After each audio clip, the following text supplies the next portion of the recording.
PM this week comes from the Maiden City. This should have been a two-day event, with the first stages being run over there in the hills of Donegal. However, foot and mouth has put paid to that. So we return to the original plan. It's the Lark in the Park, with the added incentive of a shootout. 5 tight and exacting stages will decide the Heaney Holmes Lark in the Park. And then as an added bonus, there's £1,000 to be raced for by the 7 fastest drivers in that big money shootout at the end of the day. Eugene Donnelly was top man in 2000. Oh, it's extremely tight, extremely tight. I mean, you can't really put a wheel wrong. I'm sure you've heard that phrase many a time, but you really can't put a wheel wrong in here, you know. Well, the biggest danger obviously must be Denis. Oh, definitely. Like, well, there's Denis and any of the four-wheel drive runners at all. You know, they'll give it a good rattle. You really have to be precise, tight, fast, economical. Well, I think there's not much room for sideways here, but we haven't done the event before, but we'll just have to learn as the day goes on. Richard, this is getting a bit complicated. There's your usual car in the background, but you're not driving that. No, it is getting very complicated. This car's out in hire this week. We were to use an F2 car today. The guy had a bit of an accident with it yesterday, so now we're in a Cosworth again, so very complicated. There are complications also in the Morris gas camp, and Ivan Orr takes over the WRC Impreza for the day. Ivan, you probably know this car better than anyone, having prepared it. But to sit in the driving seat, that's a big new experience. Oh, it is indeed, Alan. It's something I wasn't expecting, because it was just last night actually that Morris wasn't able to come here today. But rather than let the sponsors down and the event organisers, he just organised me to come and drive the car for him. Stage 1, and there's no number 1 as a tribute to Bertie, Mark and Emma Fisher. Number 2, Eugene Donnelly and Shane O'Neill blast off the start of this straightforward one-lap, anti-clockwise dash around the park. But this is not two-wheel drive territory, and no matter how spectacular the Macaran man may look, the time is only good enough for a 9th fastest.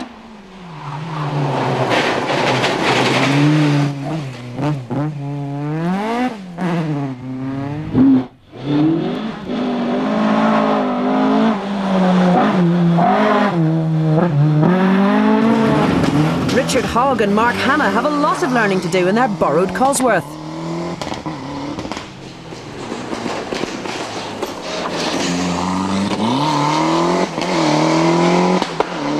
Richard misses a gear or two here, but the Limavady driver explodes onto the timesheets with the joint fastest time, 50 seconds, along with John McKeown.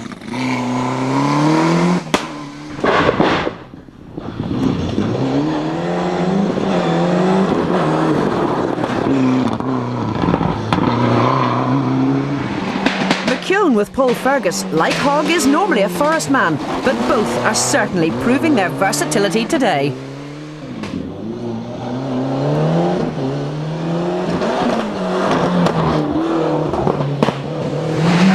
There are more surprises amongst the men tied in 3rd position. Jim Crozier and Paul Callan have put in a fabulous first stage in the Motoglass Proton, just a second back on the leaders.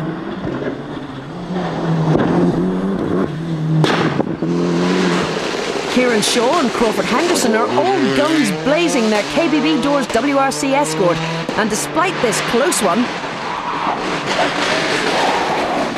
they managed to return that 51 seconds time.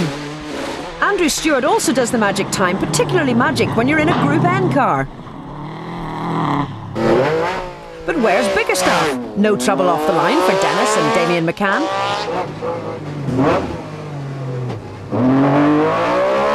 The problem comes at the end of this straight.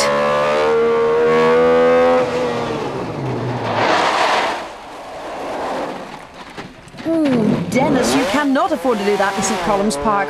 The Canal and Ace is back in 5th spot.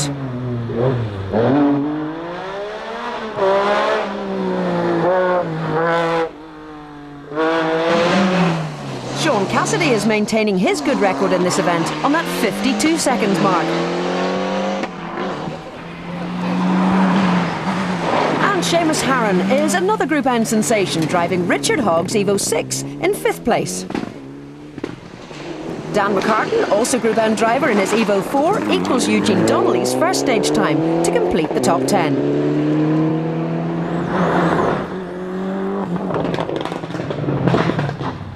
It's unusual to see Toronto DePaul driver Sean McCardle in a Subaru. He's in 11th spot.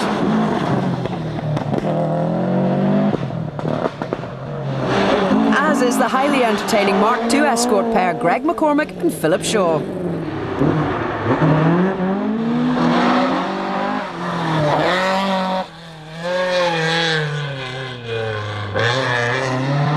And how about this for a giant killing performance? Paul Gallagher has his little Peugeot 106 also up in 11th spot.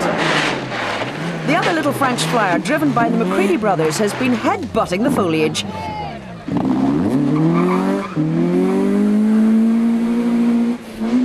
And Mr. Henry from Strabane is giving the maiden city marshals a few problems.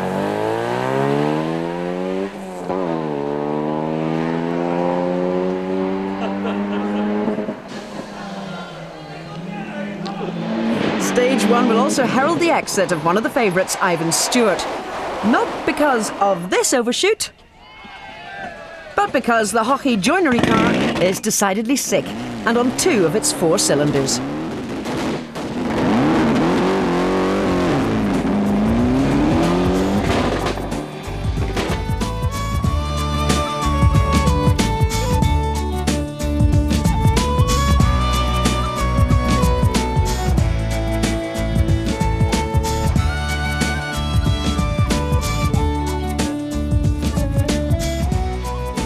Stages 2 and 3 are in the same direction, but this time it's 2 laps of the park. Richard Hogg has only had a little over a competitive mile to get used to the Cosworth that he's borrowed from Dominic McNeil, so the Limavady driver's performance is highly impressive. The Mascot car continues to lead in stage 2, but this test is more than twice the distance, and Denis Biggerstaff is now breathing down his neck. As you can see in the second loop, there's absolutely no room for error. Quite a contrast this from Barbados, Richard and Mark's last event. This is where you have to brake from about 70 miles an hour to about 15 and slot the car through a very narrow gap. Mad Dog Hogg is the epitome of controlled aggression today.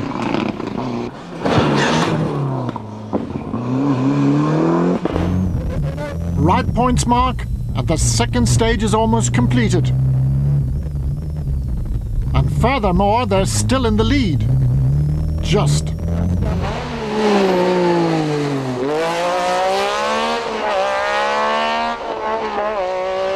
Denis, who also boiled in Barbados, is a cool customer here today.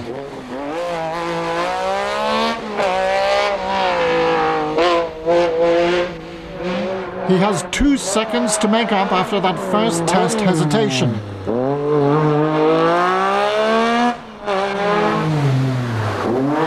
And he's very visibly going for it.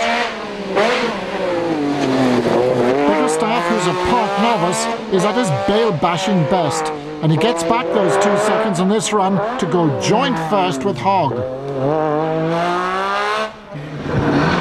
McKeown has dropped to 3rd, but still the Ballymoney driver is only 1 second behind. Then it's the McLaughlins, who are performing in their home city in their Cosworth.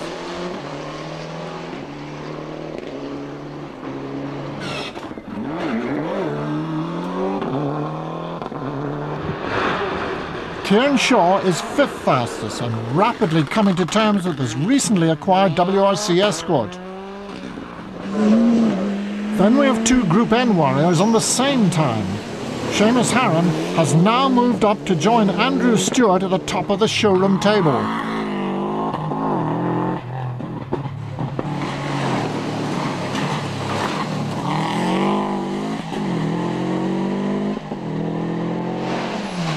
Then there is a 3-second gap where we find Eugene Donnelly in the BioClear Escort. With the roads drying, the Mahara man is making progress, and he moves up to 8th after 2 tests. Still, last year's winner is desperately fighting for traction on the treacherous track.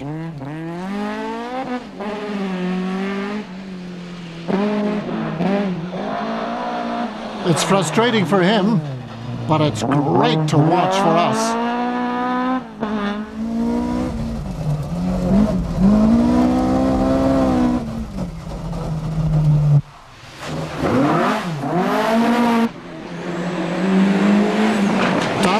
Is an equal total to the Escort, and he's still third in Group N. And Derek Job, the ex-Rallycross ace, joins the Mark II men in the top 10.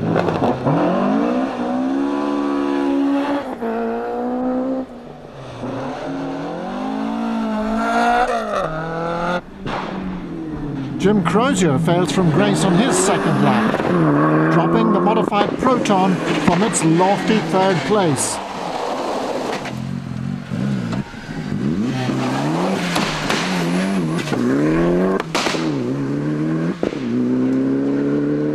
And Sean Cassidy also falls from grace after this brush with the bales.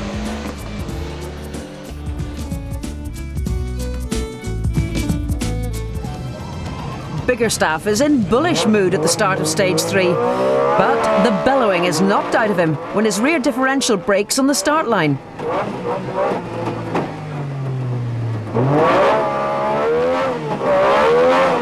Denis and Damien have to complete this run with front-wheel drive only. A win is now out of the question, and the XL car drops from 1st to 9th in one test. Richard's now out in front, but this is no time for complacency, as his pursuer is a mere second behind. The hazards are too plain to see as we skim through the natural obstacles that leave absolutely no room for error. No mistakes and another fastest time. The gap up front is now out to 2 seconds, so it's thumbs up from Mark, with 3 of the 5 stages completed. But John McKeown in the NAC Sierra is only 2 seconds behind, and local hero Terence McLaughlin is now in equal second with the Ballymoney driver. John McIver, a generous supporter of the event, in his lookalike WRC Escort, motors on. And Ivan Orr is beginning to get a little confidence in his lone WRC Impreza. As we know, confidence is not a commodity that Glen Allen has ever been in short supply of. Greg McCormick, however, seems to be out entertaining him today.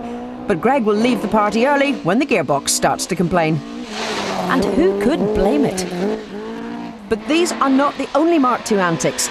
Philip Shaw, the fastest of the Mark II men, sets out on the 3rd stage in the proper anti-clockwise direction.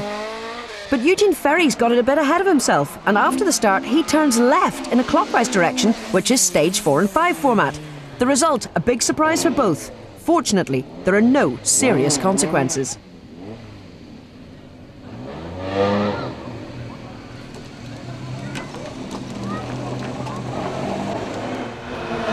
Norman Kerr is the fastest of the historics in his glorious Mark I Escort, followed by John Keatley in his similar example.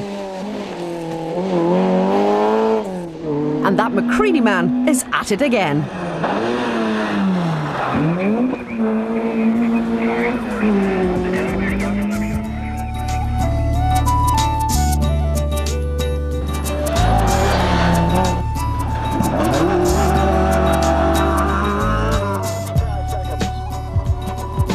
There's a change of direction for the remaining stages and a slight change of fortune for Eugene Donnelly, as the roads are beginning to dry out properly now. Richard Hogg cannot be complacent, and the Limmer Valley driver is a little lazy on the first clockwise stage, allowing 2 seconds to tick away. That puts McKeown up into the joint leader spot. The Foresters have certainly come to town in no uncertain fashion.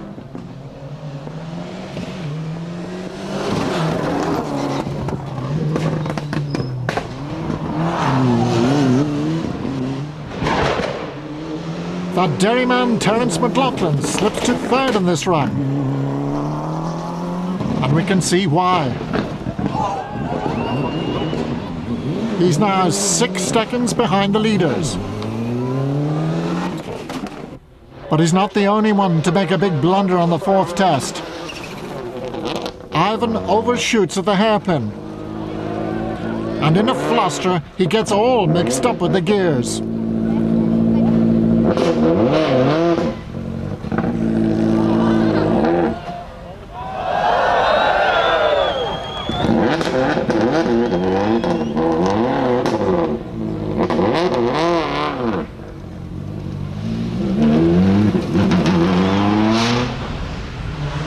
Kieran Shaw is in 4th place in the beautiful black Escort. But this puts paid to his top 10 placing. It takes the former Northern Ireland Stages sponsor a long time to recover. And then to make matters worse, the KBB Doors car leaves out a lap.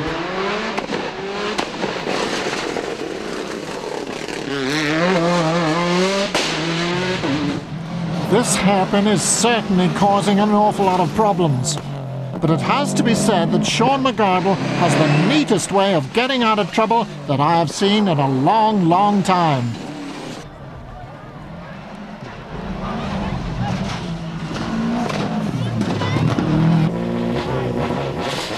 Ivan Orr starts stage 5 in the Tyrrell Impreza. Despite that overshoot, this has been a day in a lifetime for the man who spent so many loving hours in the past preparing Morris Gass's rally cars. His times are now highly competitive, but the dream afternoon is about to turn into a nightmare.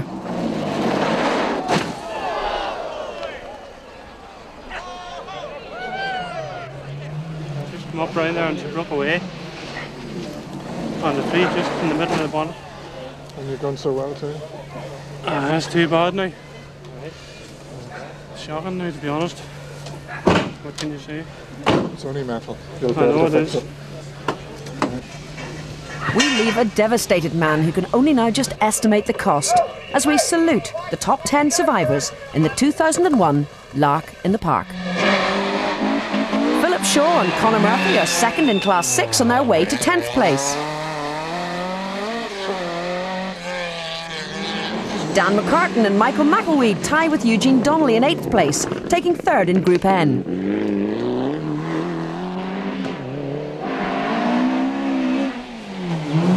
Eugene and Shane O'Neill win Class 6 and are the top 2-wheel drive finishers.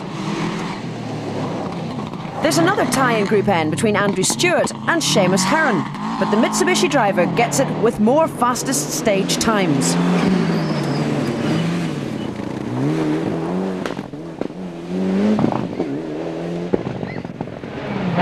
And that noisy Metro makes it back up to 5th. Denis and Damien must be pleased with that recovery, and of course, it's not over yet. That mistake cost the McLaughlins a place, and the Derry pair dropped to 4th in the final reckoning, promoting Sean Cassidy and Martina Doyle to 3rd in the Moss Tiles Escort. So everything hangs in the balance over the next minute and 3/4. Hogg and McKeown start the final stage on equal time. And the Limavady driver is desperate to gain his first Lark in the Park victory. He's been runner-up here before, but now the big pot is within his grasp and the Mascot Escort is almost inch perfect. His time, 1 minute 40 seconds, an improvement of 4 seconds on his first clockwise run. But is it enough? The NAC Sierra cackles into sight for the first lap. Has the former Northern Ireland champion anything left?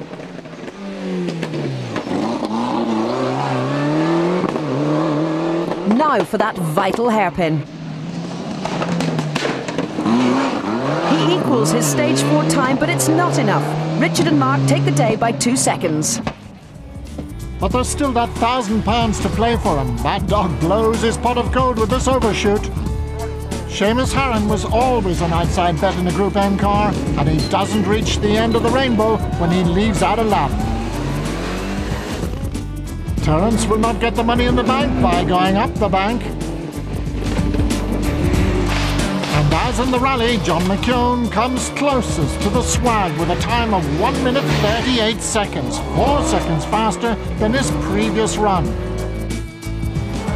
Denis is determined to make up for a bad day, and he attacks the shootout as if it is high noon. We have the privilege of being on board as we ricochet through the trees in the Metro with that V6 engine rasping in our ears.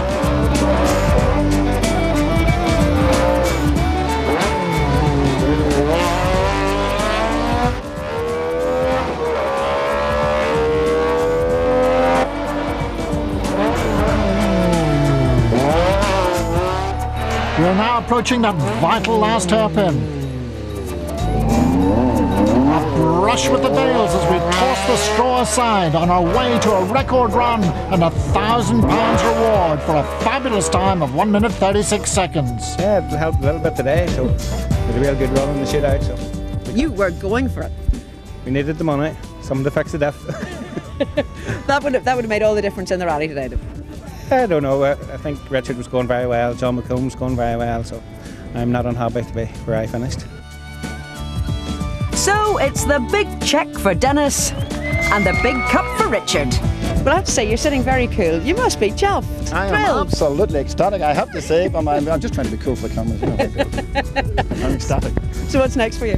Probably the dog leap then, back onto gravel again, where we really belong. So, although we're getting better at tarmac as time goes on, but I want to get back into the gravel again. Are you going to stay in an Escort or are you going back to Mitsubishi? I'll take my wee car back out again, I think. Bless her, I missed her today. Oh.